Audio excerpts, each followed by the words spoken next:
প্রত্যেকটা দিনই তো হয় রাতের খাবার ভাত নয় রুটি। তাই ভাবলাম যে আজকের রান্নাটা একটু অন্যরকম করা যাক। তো আজকে করব ডালিয়া। আজ ডালিয়াটা এটা নিয়ে আমাদের বাড়িতে বোধহয় সেকেন্ড টাইম হচ্ছে, তাও প্রথমবারটা আমি করেছি আর আজকেরটাও হচ্ছে আমিই করছি। তো মা পারে না ডালিয়া করতে, তো আমিও পারতাম না, আমি ফোন দেখেই শিখেছি বলা যায় ডালিয়াটা। তো গ্যাসটা জ্বালিয়ে নিয়ে কড়াটা বসিয়ে দিলাম, কড়াটা ভালো করে গরম করে এখন হচ্ছে ডালটা ভেজে নেবো হালকা লাল করে।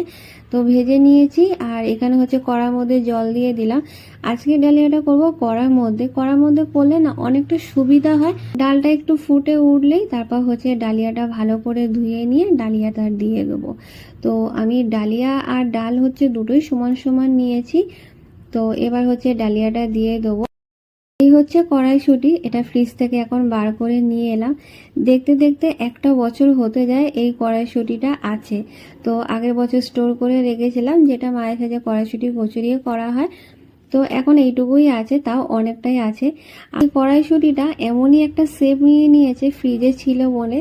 তো প্লাস্টিকেরই শেপ, যেন মনে হচ্ছে আর একটা প্লাস্টিকের কোটিং রয়েছে। আমি না প্রথমে বুঝতেই পারিনি যে আমি ভেজে হয়তো আর একটা প্লাস্টিক দেওয়া।